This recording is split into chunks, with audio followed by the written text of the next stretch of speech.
Good morning student.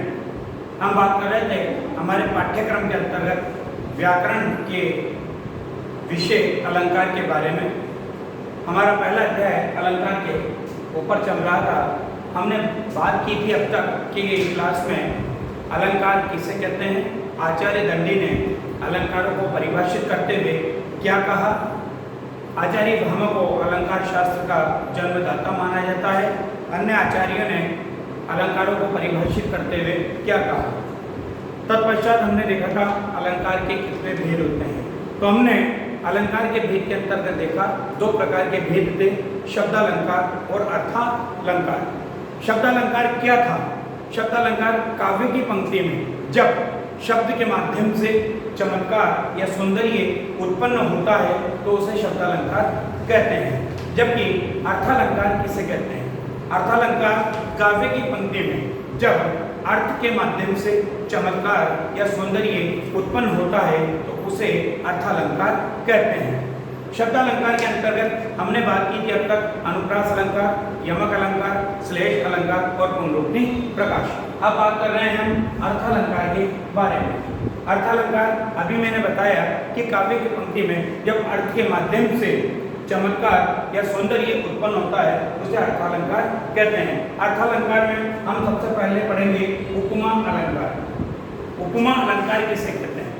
उपमा अलंकार के अंतर्गत देखिए काव्य की पंक्ति में जब किसी भी व्यक्ति या वस्तु की तुलना अथवा समानता किसी भी प्रसिद्ध व्यक्ति या वस्तु से की जाती है उसे उपमा अलंकार कहते हैं। आप बात समझ में आ गई होगी। यहाँ पर जिसका वर्णन किया जाता है उसकी तुलना या समानता किसी भी जगत प्रसिद्ध व्यक्ति या वस्तु से की जाती है। अब मैं आपको इसका उदाहरण समझाने से पहले इसके अंग बता देता हूँ। तो देखिए उपमा अलंकार के अंग, उपमा अलंकार के अंग।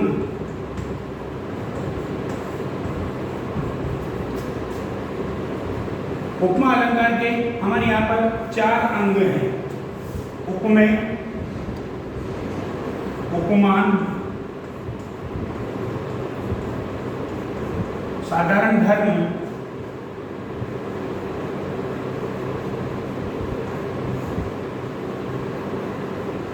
और वाचक शब्द।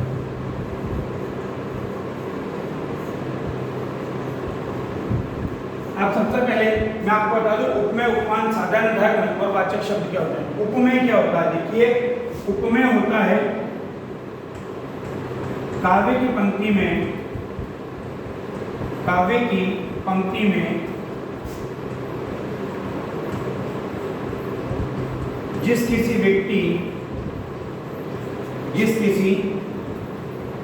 व्यक्ति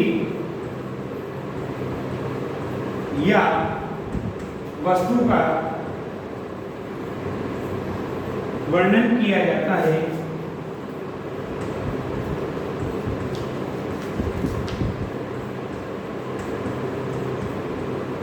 उसे उपमेय कहते हैं।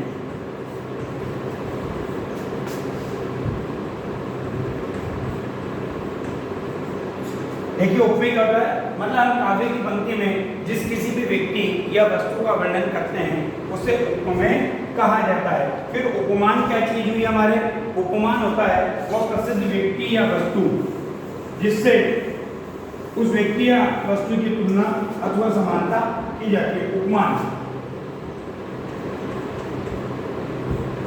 उपमेय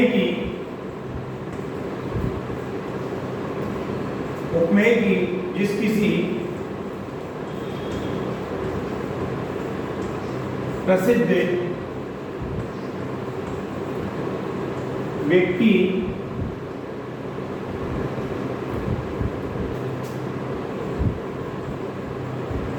या वस्तु से तुलना अथवा समानता की जाती है। तुलना अथवा समानता, तुलना अथवा समानता की जाती है उसे उपमान कहते हैं।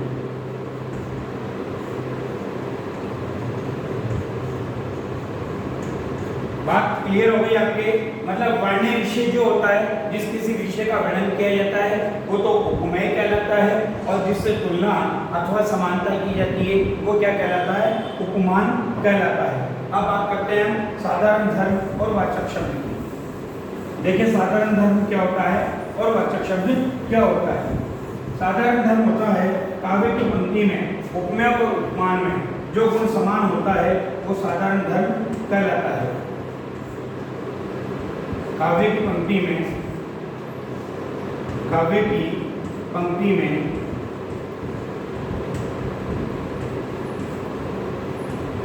उपमेय और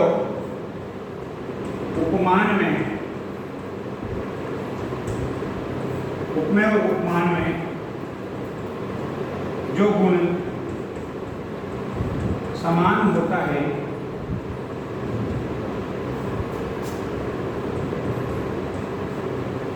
उसे साधारण धर्म कहते हैं।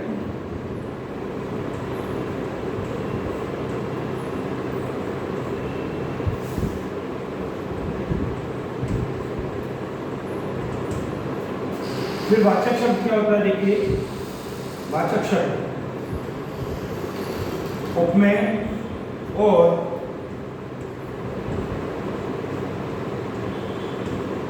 उपमान के समान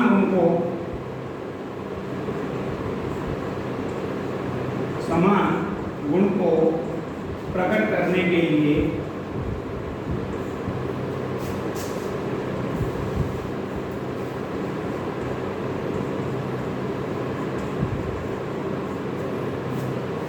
जिन शब्दों का प्रयोग किया जाता है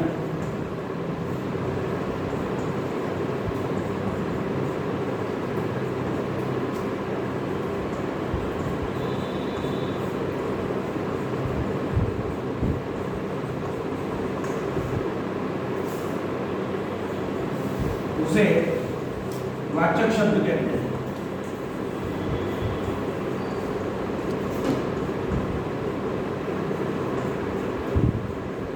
देखिए क्या है? साधारण धर्म क्या हो गया? उपमेय और उपमान में जो गुण समान होता है उसे साधारण धर्म कहते हैं। जबकि वाचक शब्द क्या होता है? उपमेय और उपमान के समान गुण को प्रकट करने के लिए जिन शब्दों का प्रयोग किया जाता है उसे वाचक शब्द कहते हैं। तो ये उपमा अलंकार के 4 अंग हैं जिसके आधार पर हम किसी भी काव्य पंक्ति को पहचान सकते हैं, उसके अंगों को पहचान सकते हैं। तो देखिए अब बात करते हैं हम उदाहरण की।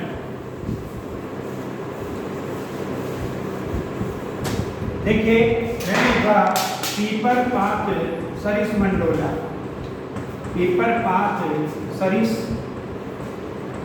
मन डोला। अब यहाँ पर मान लीजिए ये पंक्ति है अपने, तो अब इसमें उपमेय क्या है, उपमान क्या है, साधारण धर्म क्या है और वाचक शब्द क्या है। तो देखिए सबसे पहले हम किसका वर्णन कर रहे हैं? मन का। तो मन क्या हो गया? उपमेय। किससे समान सारी तुलना कर रहे हैं? पीपल के पत्ते से। तो ये क्या हो गया?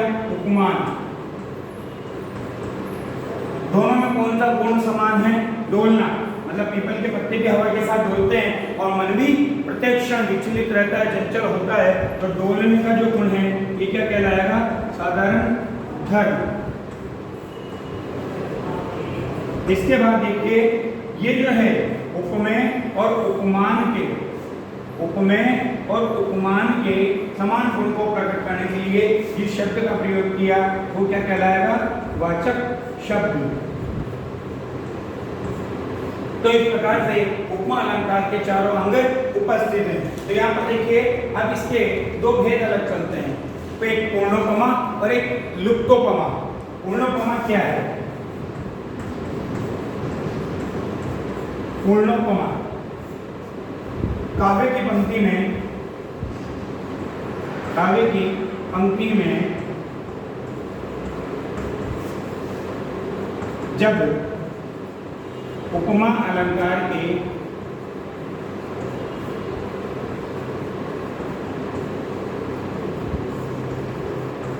सभी अंग उपस्थित होते हैं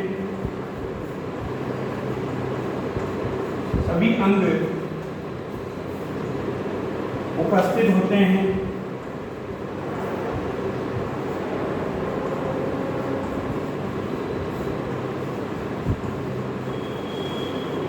उसे पूर्णोपमा कहते हैं, उसे पूर्णोपमा अलंकार कहते हैं।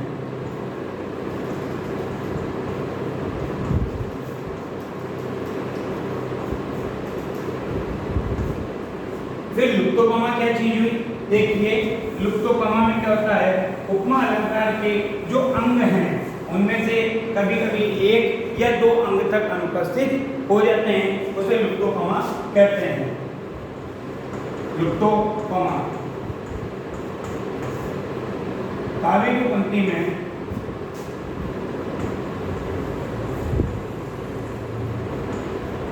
में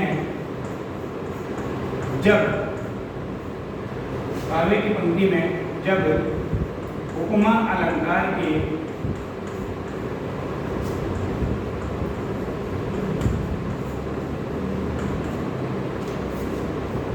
अंगों में से कभी कभी एक या दो अंग तक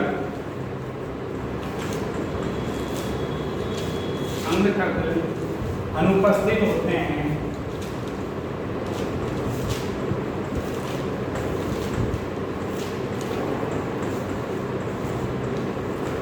उसे लुप्तोपमा अलंकार कहते हैं।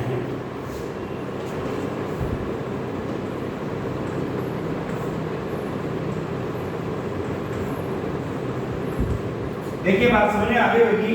काव्य की पंक्ति में जब उपमा अलंकार के सभी अंग उपस्थित होते हैं, उसे पूर्णोपमा अलंकार कहते हैं। जैसे ये पंक्ति मैंने लिखी थी, पीपल पात्र सरिस मंडोला, तो इसमें क्या है, उपमेय भी है, उपमान भी है, साधारण धर्म भी है और वाचक शब्द भी है। अगर मान लो मैं कोई ऐसी पंक्ति लिखता हूँ जिसमें से कभी वाचक शब्द उपस्थित हो गया, कभी साधारण धर्म उपस्थित हो गया, या उपमान हो गया या उपमेय हो गया, तो वो क्या कहलाएगा, वो लुप्तोपमा कहलाएगा। अब उपमा अलंकार की बात कर रहे थे हम, तो उपमा अलंकार में देखिए वाचक शब्द के रूप में किन का प्रयोग किया जाता है। उपमा अलंकार में देखिए वाचक शब्द के रूप में सा, सम, सरिस, समान, सदृश, सा, सम, सरिस, समान, सदृश आदि वाचक शब्दों का प्रयोग किया जाता है। जैसे मैंने यहाँ लिखा सरिस, तो इस पंक्ति में क्या आ गया, ये सरिस शब्द का प्रयोग हो गया। तो इससे हमें पता पड़ जाता है कि ये कौन सा अलंकार है, उपमा अलंकार है। यहाँ पर क्या होता है, देखिए एक उदाहरण और मैं आपको दे रहा हूँ, उससे साधारण तौर पर समझ में आ जाएगा उपमा और रूपक में अंतर क्या है। देखिए, जैसे आप मैंने कहा चंद्रमुख, और इसी वर्ड को मैंने अपोजिट लिखा मुख चंद्र। अब देखिए आप यहाँ उपमेय क्या है और उपमान क्या है, तो इसमें उपमेय और ये क्या है, उपमान। ठीक है, यहाँ पर क्या है, उपमेय और ये क्या है, उपमान। अब आप देखिए इसमें उपमान पहले है, उपमेय बाद में है, तो इसका अर्थ क्या हो गया, चंद्रमा के समान मुख। जब समान वाली बात आ गई तो ये बनता है उपमा अलंकार। और इसका अर्थ क्या हो गया, मुख रूपी चंद्रमा।